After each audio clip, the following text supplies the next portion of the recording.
Right, next up we have a wee Festool for repair. This is the brushless 6-inch Festool palm sander. This is the EST CE 150/5 EQ. And it's not all that old. It's a 2020 machine. Now, I said before, repairing Festools ain't that bad. They're very reasonable prices for the spare parts. Not so with the likes of these things. These here are a brushless motor, and basically everything to do with the motor in them is expensive. The rotor, the controller board up here, the switch, the actual motor controller here, the stator, every single one piece costs at least €100 each. There's nothing cheap about repairing these here. Hopefully we're not getting into that, because it's going to be very expensive and I have none of the parts, nor can I test some of the parts in it. So hopefully that's the regular Festool fault. It might be the lead.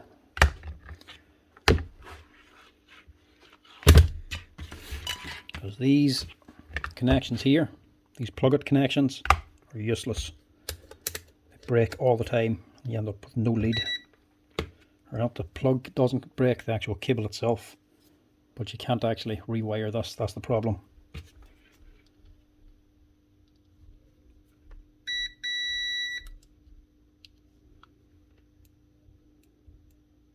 Right, we might be in luck.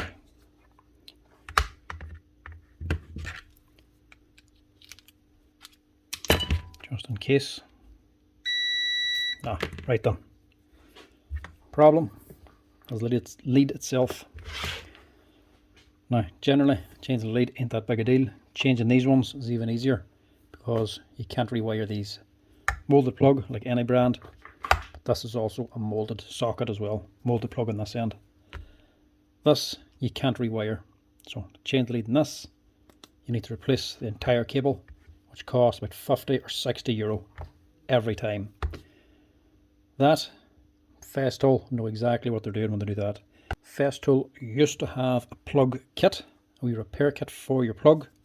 You just either cut this lead and put on another one, or rewire it on a new lead, and it was just the plug. Came in 3 or 4 pieces. You unscrewed it, same as a normal plug, put on your wires, screwed it together, closed it up, sorted. They've done away with that. Now they've taken out these annoying molded plugs. So these technically cannot be repaired. So every time they break, you have to replace them. You can, if you want, repair them yourselves. You can bust them open and just rejoint the wires. You can't unscrew the wires like a normal plug. They're actually molded into this plastic head here. So if they do break back here, if you open it, you have enough length left, you can resolder the wires on again and cover them up with a bit of heat shrink in that and make a repair that way. But you're left with a solder joint and here, which generally never lasts as long as a new cable. It's a quick job to get you up and running again, but it's not a long-term fix. But then again, these here are never a long-term fix. As you can see from the cable, it's only light HO5 instead of HO7. Generally, these here don't last a long time anyway. So let's see if we can actually rewire this plug instead of replacing the whole cable at 50 euro. Now to open it, you have to get this green bit off, which is actually a new design. Used to be just pressed on, you could wade something in and actually prise it out. Looks like Festool have copped onto that and they've changed this again to make it harder.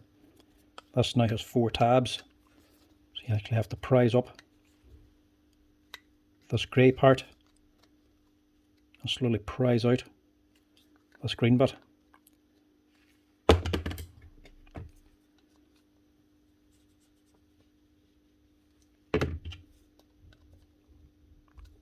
Just do one at a time and slowly walk your way around.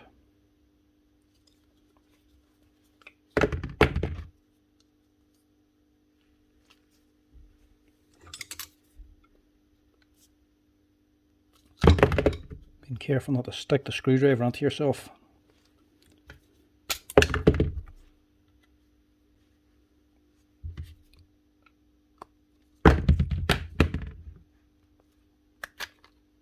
There we go.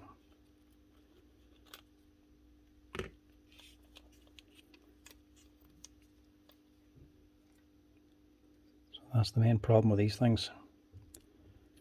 This here is just moulded. So at the end of this lead, the 2 wee connectors up here, wee round bullet connectors, they're just moulded into this plastic housing. So this is actually moulded into the lead. You can't open this. So normally, if you always just break down here at the end of the grommet, you can see where it was bent. You can still see here where it looks a wee bit kinked. So normally they break there.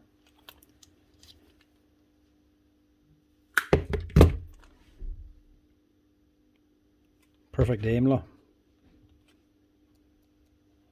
Now because we've got a length left in this cable, for soldering back on again, we can reattach. You can cut it here now and just keep testing it to see where the break is. Once you get continuity between the lead and the plug, you know we've gotten rid of the break. You can just cut it there and solder it back onto this. But there's not much point going to do all the bother of opening this and soldering everything together again with the old cable, because you might have cut away the break, but it could be weak here, could be kinked there, could be about to break back here. You just don't know. So if you're going to do all this hassle, best thing to do is just replace the whole cable and just leave this here attached, because this is going to be up inside the grommet anyway. And that's probably one of the reasons why they break so often. This is HO5, this is HO7.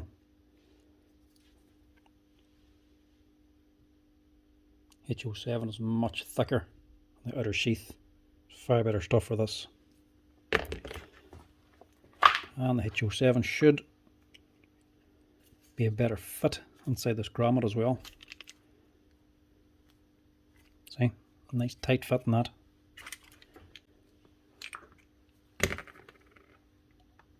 Actually, we got a grease to get that on there.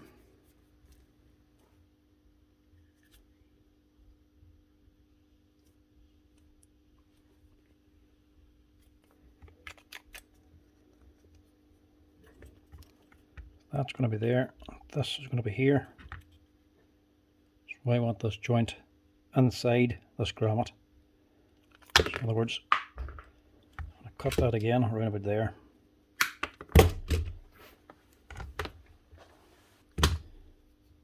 That will leave me plenty to solder onto, but I also want to put a wee bit of heat shrink onto this as well. So a couple of fine ones of these on the cable itself, the blue and the brown. Then I want heavier ones in up here for the actual outer sheath, so it's not weak in the middle.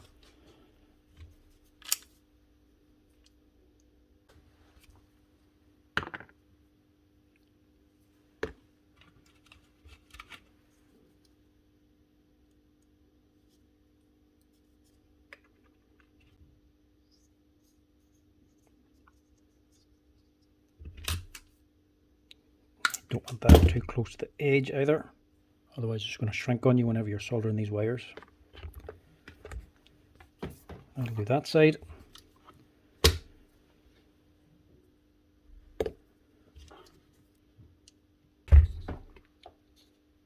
I'm going to put 2 heavy heat shrinks on over the top as well.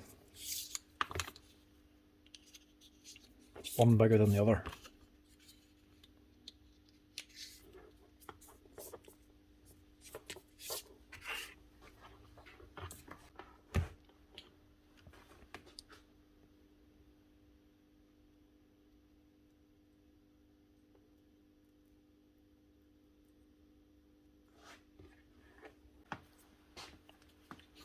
It's an awkward thing to do in the vise, especially when the wires are this small. 2 wee solder joints as neat as possible. Slide your heat shrink over that.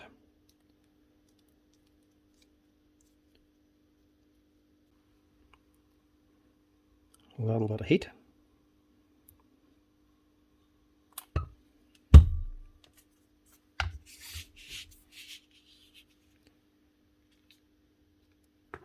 And slide on your other heat shrink.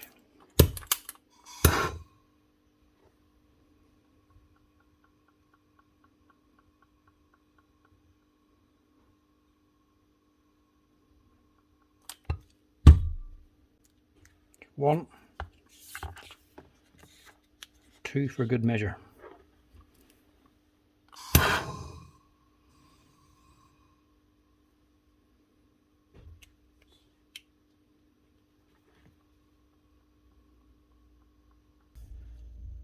That should do the job.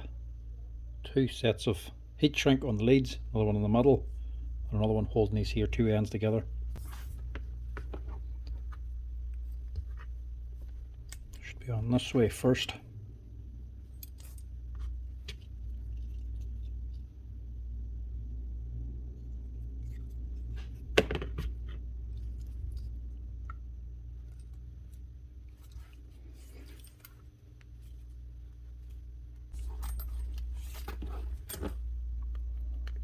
Then the green end.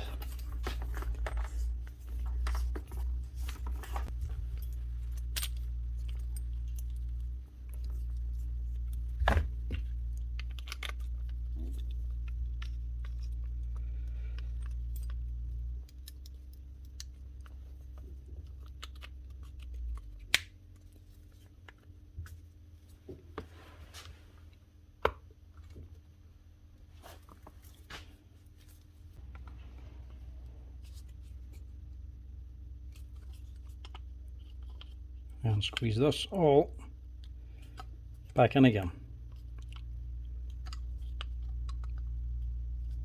There we go. One Festool Plug-it lead repaired.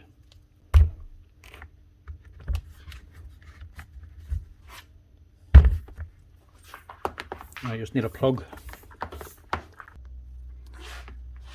That's it. One new plug fitted. Now give a wee test out.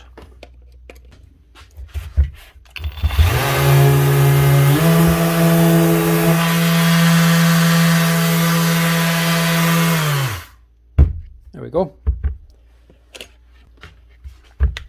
That is how you replace the cable on your Festool Plug-it tools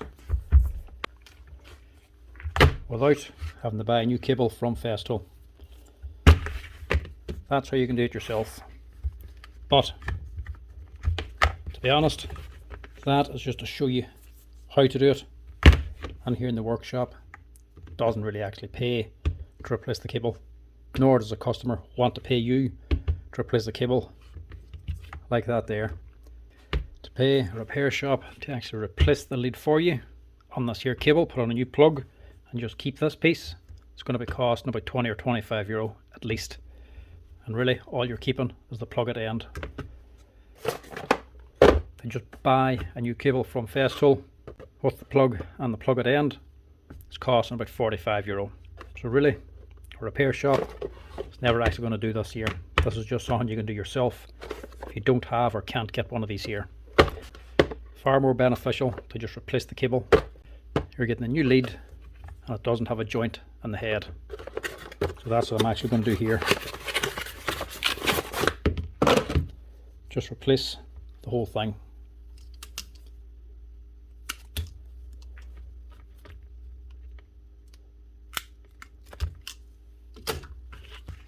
And the cable itself isn't as thick. It is still 2-core 1mm. And it's HO5, it's good rubberized stuff, but it's a little bit thinner. The stuff I was putting on is 2-core 1mm HO7. It's far more heavy duty, a lot thicker, more durable. But some people do prefer the HO5 because it's thinner and a little bit more flexible.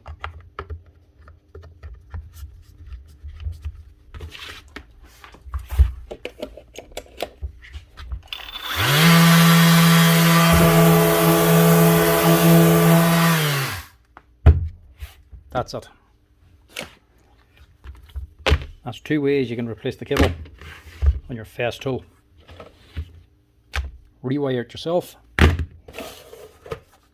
or just buy a new lead from Festool. 45 euro for this, 25 for that. For a 240 volt one, that's the actual part number you need. They're readily available and you can get them easily online. That's her, ready to go. I'll just hold on to this one as a spare for actually testing some of these things do actually come on without a cable.